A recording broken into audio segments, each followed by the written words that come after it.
Ana Pino es gestora, promotora cultural e investigadora de interculturalidad.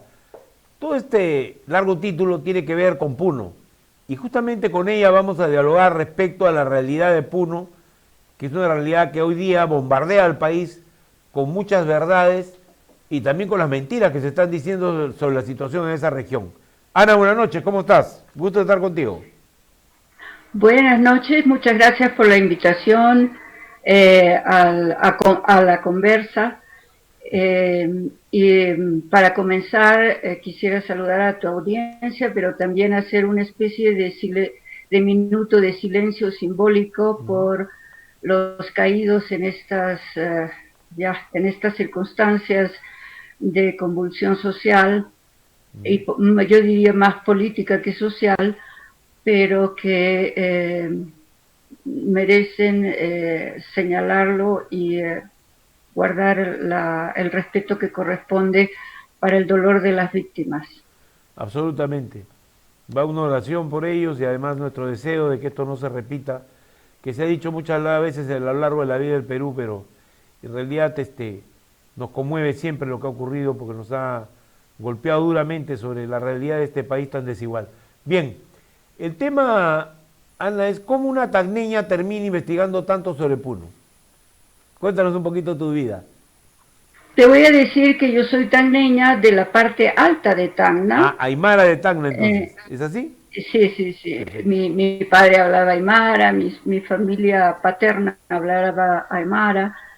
Nosotros no lo hablamos porque mi mamá era de Lima, entonces normalmente el padre siempre está fuera de casa por el trabajo y sobre todo en las alturas, Claro, y uno habla el idioma de la madre, ¿no? claro. Entonces, pero sí he crecido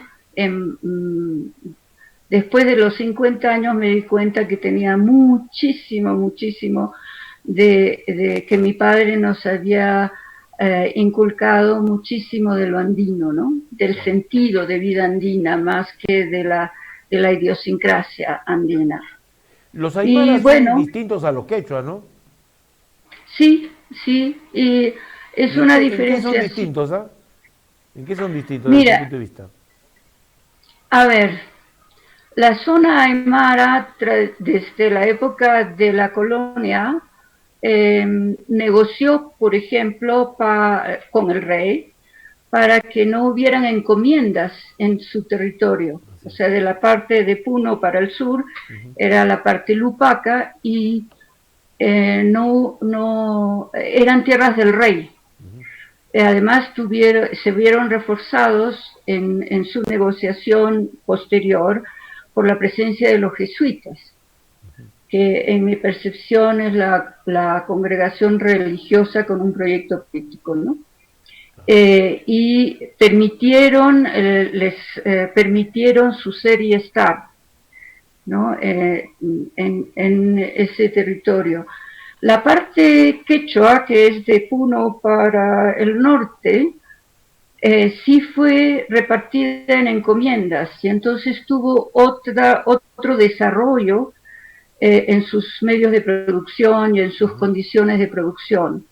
Fueron tierras de encomienda, después de hacienda, hubo otras relaciones de producción, eran más eh, mercantiles, si tú quieres, y entonces lo que configuró su propio carácter, ¿no? Ahora, No una en, preguntita aquí. Los sí, aymaras, bueno, alguien alguna vez, justamente en Tacna, en tu tierra originaria, yo le pregunté, ¿cuál es la diferencia entre un quechua y un aymara? Estábamos en un mercado. Y me dijo, ya. el aymara se queda en su puesto a comer. Y el quechua se va unas 2 o 3 horas a descansar y a comer. O sea, la diferencia está en una actitud ante la vida también, mucho más laboriosa, más dedicada quizás de los aymaras. Sí, Ujú. porque el hecho mismo de tener otras relaciones de producción configuran otras respuestas también de carácter, O ¿no? sea, claro, o sea que el Y aymara tiene que ser un autoproductor, digamos, ¿no? No depende tanto del sí, mercado, sino de su comunidad, ¿no? de su comunidad, pero se relaciona muy bien con el mercado. Es un negociante de primer orden. Si no veamos Gamarra, veamos Unicachi en Lima, ¿no? Que es población de extracción aymara, ¿no? Excelente negociantes, ¿ah? A mí Sí, varias veces las señoras aymaras en los mercados a los cuales he ido en algunos puntos del Perú me han dejado fuera de combate y yo trato de ser lo más agarrete que puedo. La verdad es que ellas son excelentes vendedoras, ¿no? Y tienen una actitud muy ofensiva en la política de negociación, ¿no? sí, sí, sí, no, digamos, son, eh, son directas, ¿no? Y orientadas Se al muestran. comercio, ¿no? Sí, al intercambio, Al intercambio. Bien. ¿no? Al Entonces, visto intercambio. esto de que los aymaras preservaron sus tierras, su cultura, ciertamente esto ha hecho una sociedad aymara mucho más capaz de preservarse. No sé si en Bolivia fue así también. ¿Los aymaras en Bolivia lograron un proceso así o solo fue o solo fue esto en el Perú? En la zona peruana fue diferente a los aymaras. Los bolivianos tuvieron otro proceso, también político, o sea, la reforma agraria en donde, ¿Qué pasa por este solo? ejemplo, 54, sí, claro, mucho más temprano, claro. eh, una negociación también, por ejemplo, los sindicatos son mucho más fuertes, pero Claro, eh, se llamaron sindicatos, por ejemplo, a las comunidades campesinas, claro. ¿no? Ya posteriormente han ido recobrando sus propias tecnologías, pero anteriormente eran sindicatos, ¿no? Yo decía pero el sindicato es obrero. Claro. Bueno, ok, hay diferencias. Claro. Bueno, el otro aspecto que te quería preguntar es que hoy día, en estos días, se empieza a levantar la tapa y la olla que ha sido Puno por muchos años. Es decir, Ujú. esto viene desde siempre.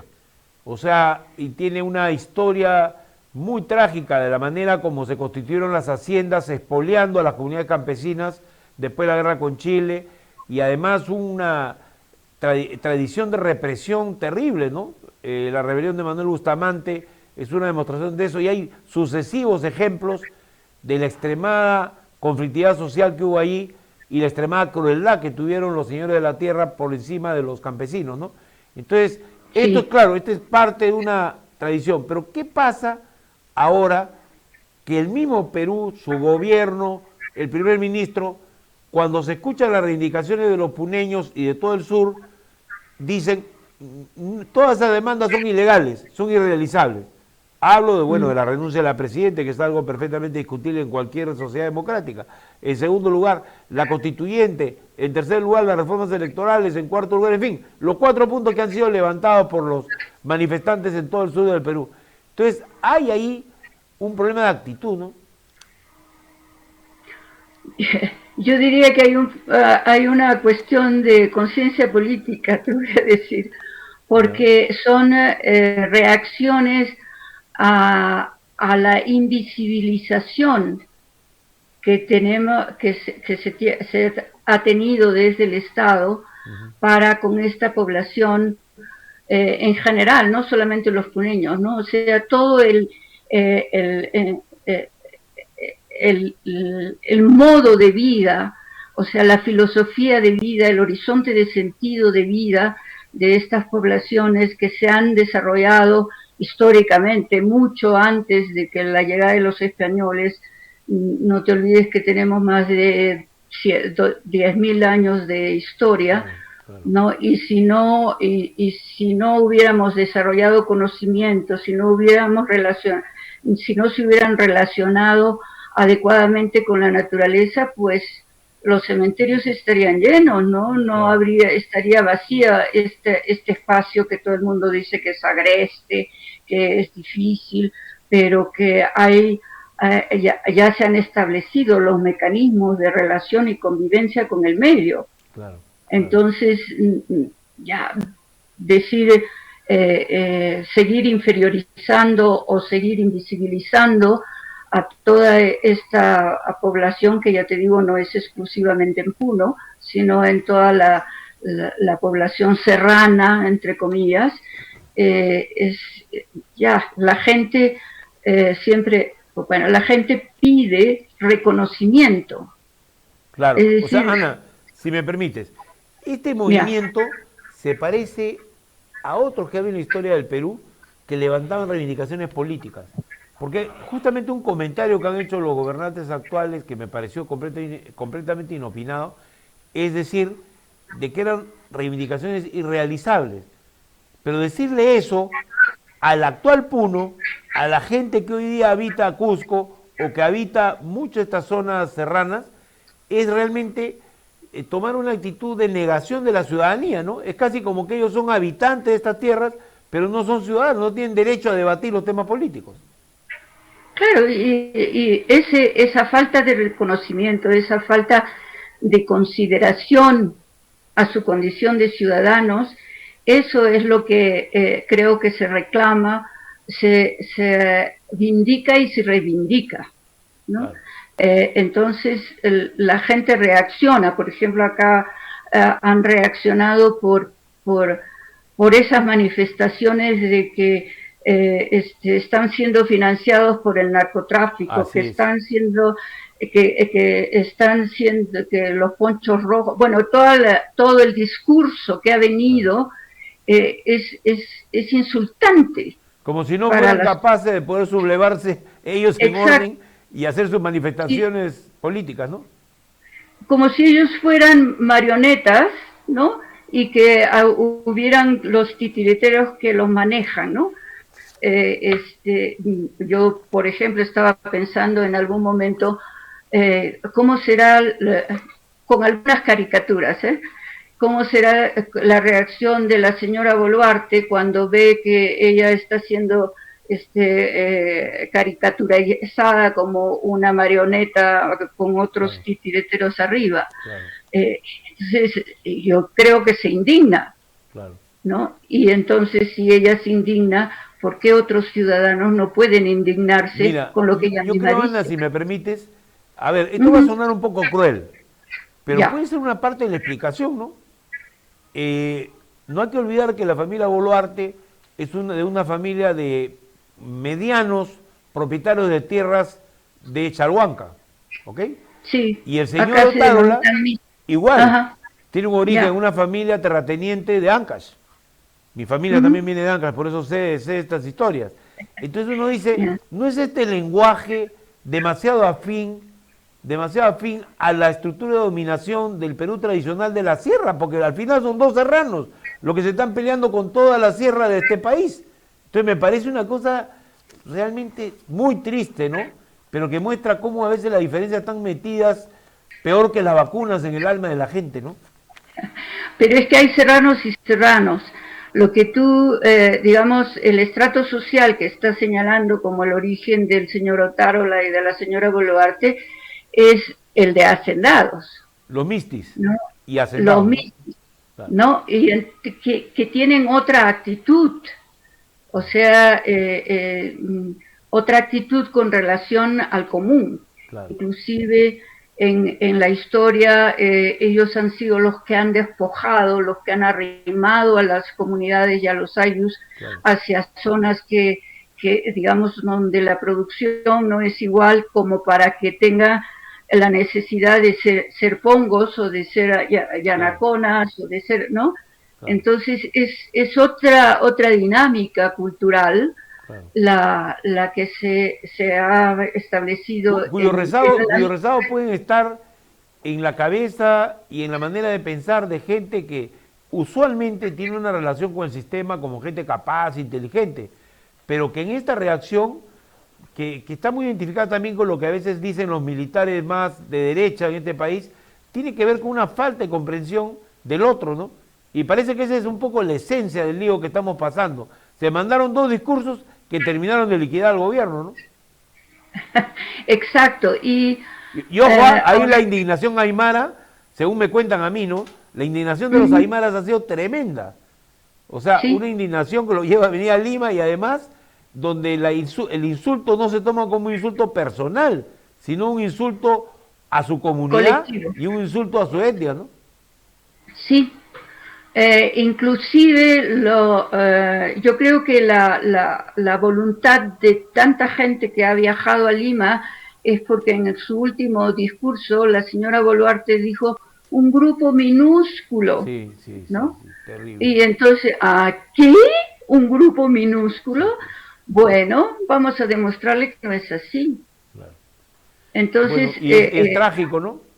Porque al sí, final aquí ninguno de ellos ha matado gente, pero las políticas que han permitido que se desarrolle la que siempre en el Perú permitía a los hacendados mandar a los matacholos, que eran los militares o policías, digamos, sin ningún freno. No digo yo de que aquí los militares o policías también hayan sido armas conscientes, sino que son reacciones del sistema. O sea, el exacto, hecho de usar armas de fuego sin reflexionar en las consecuencias que van a tener en la gente, me parece terrible, ¿no? sí. Pero sabes que yo, bueno, el otro día estaba en una entrevista también y estábamos revisando que desde la construcción de la República, o sea, en 1821, en Claro, toda la dinámica independentista, fue dirigida, pensada, orientada por criollos y mestizos, claro, ¿no? ¿Y quién era el criollo? Era el hijo del español, claro, tan español como el otro español, claro, pero que había nacido aquí claro. en tierras americanas. Entonces, ellos imaginaron una república, un modelo que lógicamente les parecía el mejor y de repente Claro. era su sueño, pero no era la realidad. O sea, la realidad, si hubieran ellos trabajado diversa que teníamos en ese momento y que tenemos ahora, Claro. y si hubiera partido de las experiencias de Estado anterior, otro hubiera sido el detalle. El otro día escuché a Guillermo Lumbreras que decía que esta sociedad de criollos que conformó la República hizo una república para ellos, o sea, Sí, una sí, sí. república para Sí, escuché nosotros, ese comentario ¿no? de Lucho. Sí. Sí, Bueno, y no, no los otros. Ana, mucho gusto de conversar contigo. La entrevista es necesariamente breve. Me parece extraordinario lo que has comentado y creo que es una visión que han tenido también parecidas visiones historiadores como José Luis Rénique, el mismo amigo Sueiro que tú conoces bien, y otros que han llevado a algo más que solamente conocimientos respecto a Puno, sino una historia más viva y más compenetrada con la realidad de nuestro Perú. Muchas gracias, Ana. Un gusto. Muchas gracias a ti y ojalá podamos seguir conversando porque el asunto es de que la pluralidad que vive el país se debe a diferentes sentidos de vida, o sea, a Interesante. diferentes proyectos de vida. Y esos desde la academia, desde el Estado, desde el sistema, se han invisibilizado, pero existen y si existen, está detrás de las decisiones que toma la gente. Entonces es necesario trabajar esas diferencias. En algún momento he dicho que convivimos en sociedades paralelas, ¿no? Estamos en el mismo metro cuadrado, pero de espaldas el uno con el otro. Bien. Entonces yo creo que es necesario profundizar en estos aspectos que además exigen una transversalidad de la interculturalidad para las políticas públicas. Muchas gracias, Ana. Muy buenas noches. Buenas Amigos, noches. Infloro siempre ofrece una perspectiva distinta, conocedora de las verdades, porque aquí somos una prensa sin mordazas ni patrones y hablamos con la verdad en la mano. Hoy hemos escuchado cosas distintas respecto a la realidad de Puno, muy enriquecedora la conversación con la doctora Ana Pino y volvemos con ustedes en nuestra siguiente edición.